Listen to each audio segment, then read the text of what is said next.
From the Ticats Audio Network, this is the Coach O Show with Luke Tasker. Welcome, Ticat fans. This is the Coach O Show with Luke Tasker, weekly update with Orlondo Steinauer.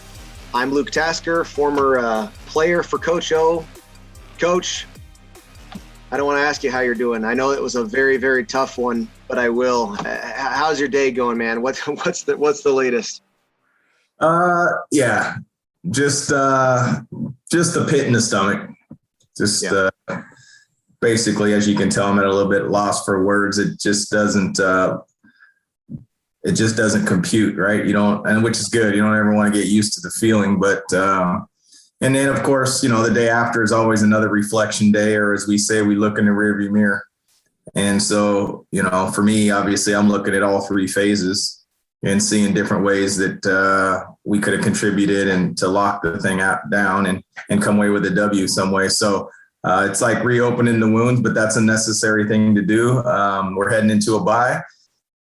The sun came up, wasn't quite as bright, but we will get through it. Yeah.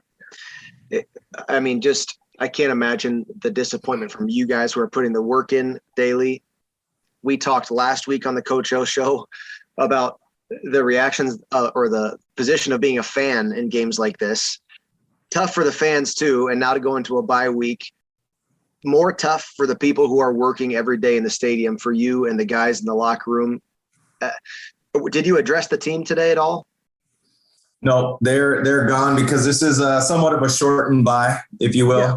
And so wanted to maximize their time, but we will come back in and we'll watch the tape and we'll get that done. But as of right now, there was no commitment except for, as you know, those that are injured. They were in getting treatment, and that's same with the coaches. I wanted them out of the office and home with their families or however they chose to spend their bye week. I think it's a chance to step away, and that's just as important sometimes as coming in and grinding. Yeah. Would you mind sharing in the locker room last night? What do you say? What does a head coach say after a game like that? Well, I just said that we have the right people, right? We've got to find a way to finish. And there's no words that I can give you right now. The silence, the feeling that you can't describe spoke volumes. Couple players spoke. There's still a sense of togetherness, which is the most important thing. But yeah, those types of things, sometimes the best things are said 48 hours, 24 hours, maybe a week later in our case. But there's nothing that takes that feeling away, post game when emotions are riding high and you just put in all that work and effort and you come out on the short end of it. Sometimes what's not said is the most important thing. Yeah, that's good. I mean, leaders, from a player's perspective, the leaders in the locker room after games like this, man, it's about togetherness, because it is just so easy to hang your head so low that you forget that the season's not over. I will say the feeling after that game to me was a little bit like, and I hate to say this, and I hate to bring this game up, like the 2014 Grey Cup to me. After that game, to me, it felt like if we had half a quarter more, we might have been 2 touchdowns ahead. If we had a little bit more football left to play, that game progressed in a way where the third quarter just disappeared. We came out of the locker room at halftime, and all of a sudden it was the fourth quarter. They were running the ball. Last night it was like, give us one more drive. Please, can we just keep the clock going for 5 minutes and let us see what happens? It's heartbreaking. It is hard to lose that. Last week in our show, we talked about, it doesn't feel right to lose on those field goals in overtime, after that field goal and in overtime in Toronto. And now, to lose after having really what was in some aspects probably the best game by certain aspects of the Ticats team, I feel bad for the guys in the locker room. I do. And I have to say, too, it is what it is. I'd be lying if it wasn't true. I would not like to be going on a bye week right now. And I wonder if some guys are feeling that. I don't know. Rest is rest physically. How do you is this helping you to have these off days? What are you going to do with this time? Would you rather be back in the meeting room tomorrow? Well, yeah, you want to get back at it. And that's the thing about football is that you don't get a chance, even if there's no bye weeks. Like, you remain a winner. You got to sit on that and try to not be overconfident for about 7 days. And the same thing remains true if you lose a game. You actually remain losers for a week. And in our case, up to 10 to 12 days. And so that's the unique thing about football, though. That's kind of the fun part, and why I think it's, it is the most, it's a team sport, and I would say that, I'd put it right up there with any other team sport, but, it is, I just kind of have the approach that, I'm excited and I embrace it. Things that I can control, I'm going to attack hard. And things that I can't, I've just learned through experience. I used to attack those hard too when I was young, and you just feel like you can do it all. And, what's in our control is what we need to address and not skip over anything.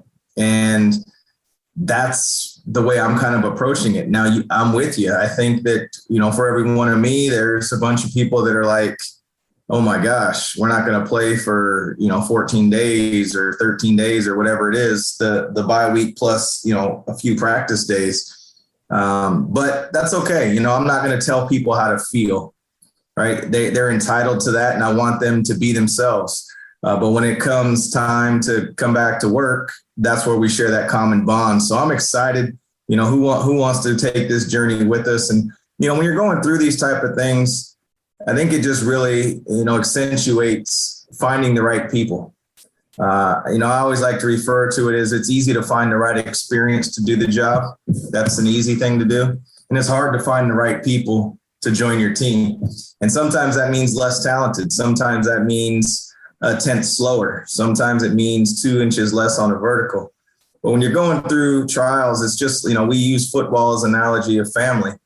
And just think about your family, right? You don't question loyalty. You don't question trust. You don't question if they have your back. You don't question if they can hold you accountable.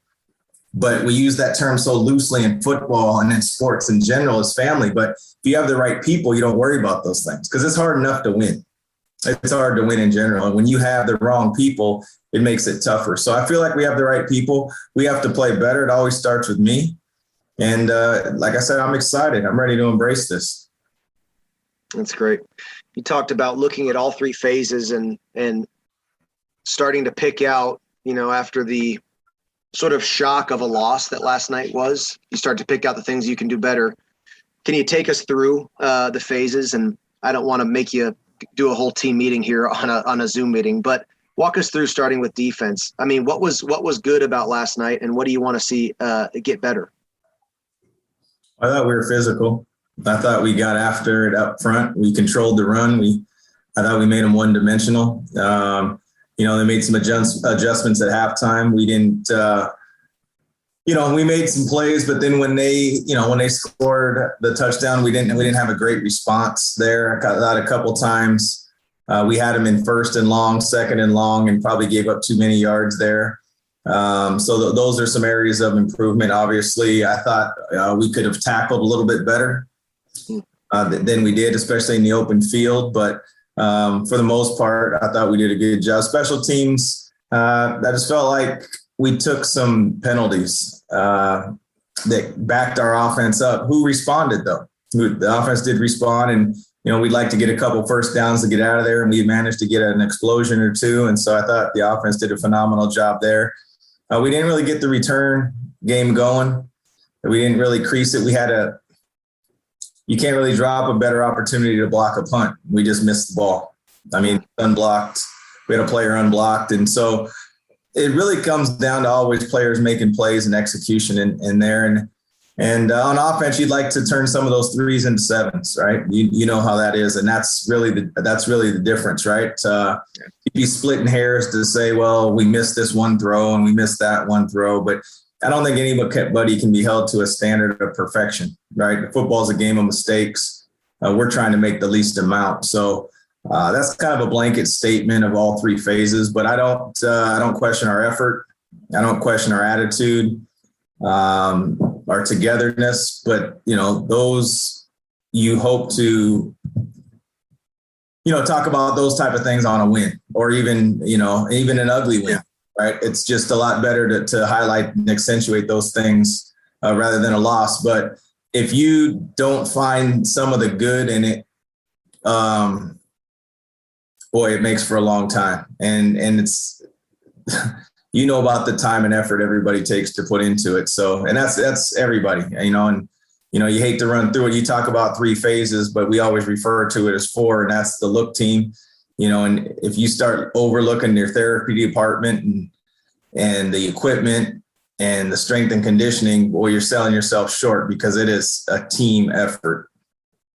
100%. The one guy who's obviously dealt with a lot of adversity this year is Braylon Addison, and it was great to see him kind of doing some things that I remember, seeing from an on the field perspective and bouncing off of tackles. And the thing that I feel like people don't exactly know about Braylon is how strong he is. He really is a hard person to tackle, and that showed up again last night. That was encouraging to see. And Jeremiah Mazzoli threw for over 300 yards for the first time since prior to his injury in 2019.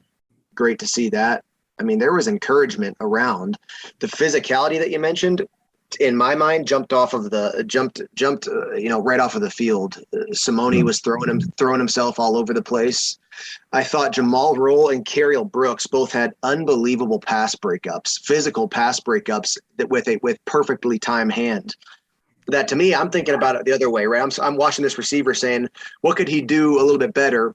And yeah, these guys didn't attack the ball right the way that I really would love to see a receiver do it, but they were catching with their hands and ready to make a play. And those guys, I mean, they've got to be Coach Washington's got to be harping on this, right? I mean, because that was an unbelievably well-timed plays by two defensive backs, which has kind of been a strength of the team this whole year. Yeah, no, they came up with some big plays, and I think another one you could even throw Ciante in there at the one on the sideline that he broke early in the game. They showed up. There's a couple times the ball got over our head, and we want to try to keep those things in front of us. But those guys do a phenomenal job. They prepare hard, and I feel like everybody deserved a better fate. And I'm not talking organizationally. I'm talking to the city. Unfortunately, half the teams that line up and play every week, doesn't matter from high school, college, and pro, half of them are going to lose. And so we won't get used to it. We're always going to expect to win. We are going to keep our expectations high, and, we're going to line it up. I'm looking forward to practice, but, we've got some time in between. So I'm looking forward to that also. 2017. So I think actually the year that you were not, the only year I ever had you not as a coach with us. Mm-hmm. We went on a bye week, and after losing a miserable game in Edmonton that we had a chance to win, we just weren't a good enough team at the time to do that. But we went on a bye week, and things started turning around right when we came back home for what was actually at that time the Labor Day Classic. And I got to say, we were a much longer shot that year from the playoffs than the Ticats, who still have it very much within their grasp. So maybe the off days will lend themselves to a chance for people to change, to drop the baggage of a tough loss and turn things around. But